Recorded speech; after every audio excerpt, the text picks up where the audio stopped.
माझ्या चॅनल मध्ये आपल्या सर्वांचं पुन्हा एकदा स्वागत आहे। आजची आपली रेसिपी होणार आहे अंडा करीची। अंडा करी मध्ये मी कोळंबी घालणार आहे। अप्रतिम टेस्ट त्या अंडा करीची येते आणि अंडा करी थोडीशी वेगळ्या पद्धतीने आपण इथे बनवणार आहे। चला तर मग रेसिपीला सुरुवात करूया। अंडा करी बनवण्यासाठी इथे मी 3 अंडे घेतलेली आहेत। वाटण आहे कांदा खोबरं आणि टोमॅटोचं, थोडंसं अर्धा टोमॅटो ह्याच्यामध्ये घातलेलं आहे, बाकी कांदा खोबरं आणि मसाले आहेत। वाटणाची रेसिपी माझ्या चॅनल वरती आहे, जरूर बघा। अर्धा टोमॅटो आहे, कोथिंबीर आहे थोडीशी कापलेली आणि इथे मी थोडीशी कोळंबी घेतलेली आहे। तर मी बऱ्याच कोळंबींचे वरची साल काढून घेतलेली नाहीये, तर तुम्ही काढू शकता। काही कोळंबींची मी काढलेली आहे, तर आमच्याकडे सालीसकट कोळंबी सगळ्यांना आवडते, टेस्ट छान येते त्याची, तर तुम्ही इथे काढून घेऊ शकता। चला तर मग आपल्याला आता अंडा करी बनवायला सुरुवात करायची आहे। पॅन वरती इथे मी तडक्याची आपली जी कढई असते ती ठेवलेली आहे। ही अंडा करी नक्की करून बघा, खूप छान लागते। आपल्याला इथे आता थोडंसं टीस्पून, अर्धा टीस्पून फक्त आपण इथे तेल घातलेलं आहे, जास्त नाही। सर्व बाजूने आपल्याला तेल ते असं व्यवस्थित लावून घ्यायचं आहे। सगळीकडून आपण हे तेल असं पसरवून घेतलेले। तेलाचा वापर यापेक्षाही कमी तुम्ही करू शकता। हे बघा, ह्यातलं मी तेल थोडंसं काढून टाकलेलं आहे। तेल आपलं गरम झालेलं आहे। अंडा आपल्याला इथे फोडून टाकायचा आहे। गॅस आपला इथे मिडियम आहे। आता आपल्याला मिक्स करायचं नाहीये।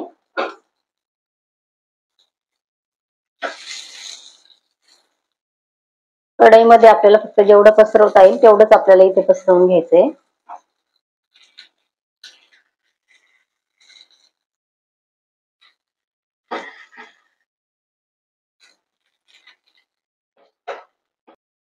इथे आपलं मीडियम गॅसवरती अंड व्यवस्थित सर्व बाजूने थोडंसं असं सुटायला लागलं की चमच्याच्या साहाय्याने आपल्याला उलट करून टाकायचं आहे।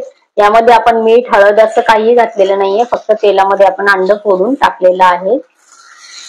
फक्त आपल्याला असं उलट करून टाकायचं आहे आणि परत आपल्याला हे अंड असं थोडंसं होऊ द्यायचं आहे व्यवस्थित। असेच आपण हे तिन्ही अंड्यांचे इथे या पॅन मध्ये टाकून घेणार आहे। एकीकडे आपण कढई गरम करत ठेवलेली आहे। कढई आपले गरम झालेली आहे। 3 टीस्पून आपल्याला इथे तेल घालायचं आहे। तेल आपल्याला इथे व्यवस्थित गरम होऊ द्यायचंय। तेल इथे आपलं व्यवस्थित गरम झालेले आहे। आपल्याला कांदा खोबऱ्याचं वाटण इथे घालून घ्यायचं आहे।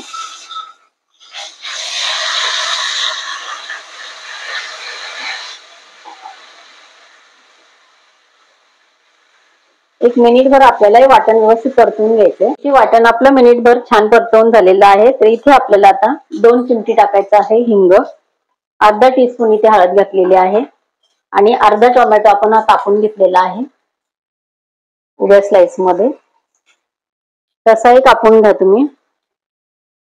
टोमॅटोचं प्रमाण तुम्ही इथे जास्त कमी केलं तरी चालेल। तुम्हाला एक टोमॅटो पण इथे तुम्ही 1-2 वापरू शकता तुमच्या आवडीनुसार, कारण मी इथे फक्त 3 अंड्यांची ही करी बनवते, त्यानुसार तुम्ही इथे घेऊ शकता। इथे आपल्याला आता कोळंबी घालून घ्यायची आहे।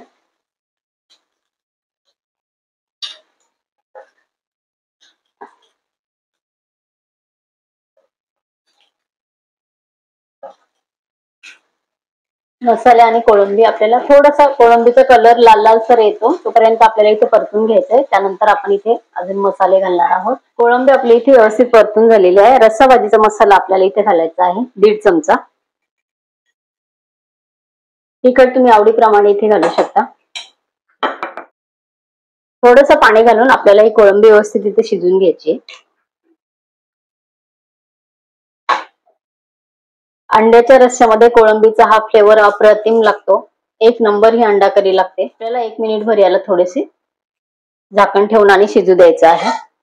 एकीकडे आपलं 1 मिनिटभर वाटण आपण ठेवलेलं आहे शिजायला। तर हे बघा, छोट्या याच्या कढईमध्ये, तडका कढईमध्ये आपण इथे हे पसरवलेलं नाहीये, जागच्या जागेवरती आपण अंड टाकून ह्या पद्धतीने आपल्याला हे करून घ्यायचे आहे।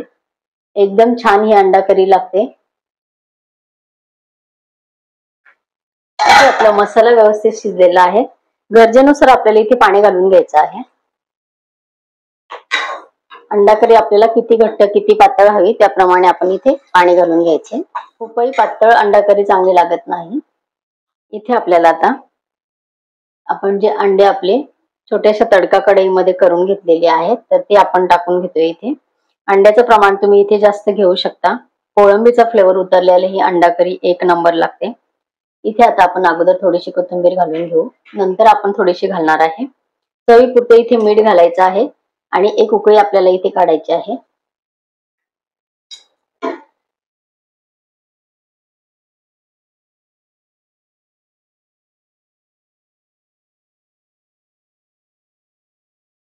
आजची अंडा करी आपली इथे तयार झालेली आहे. तुम्ही अंडा करी घट्ट सुद्धा बनवू शकता किंवा ही अशाच्या पद्धतीने केलेली आहे. ही भाताबरोबर अप्रतिम लागते. आजची अंडा करीची रेसिपी तुम्हाला कशी वाटली कमेंट करून नक्कीच सांगा. आजची रेसिपी आवडली असेल तर इतरांना शेअर करा, लाईक करा. माझ्या चॅनलवरती तुम्ही नवीन असाल तर होम कुक रंजना चॅनलला सबस्क्राईब करा. भेटूया परत असंच एका छानशा रेसिपी बरोबर. तोपर्यंत बाय बाय. तुम्ही माझ्या चॅनलला अजूनपर्यंत सबस्क्राईब केलं नसेल तर सबस्क्राईब करा आणि बाजूचं बेल आयकॉन सुद्धा प्रेस करा, म्हणजे माझ्या येणाऱ्या रोजच्या नवीन रेसिपीचं नोटिफिकेशन तुम्हाला मिळेल. आणि तुम्ही मला इंस्टाग्राम आणि फेसबुकवर सुद्धा फॉलो करू शकता. त्याची लिंक मी खाली डिस्क्रिप्शन बॉक्स मध्ये दिलेली आहे. आणि माझ्या चॅनलवरती बरेच प्रकारच्या रेसिपीज मी दिलेल्या आहे. त्याची प्लेलिस्ट मी चॅनलवरती दिलेली आहे.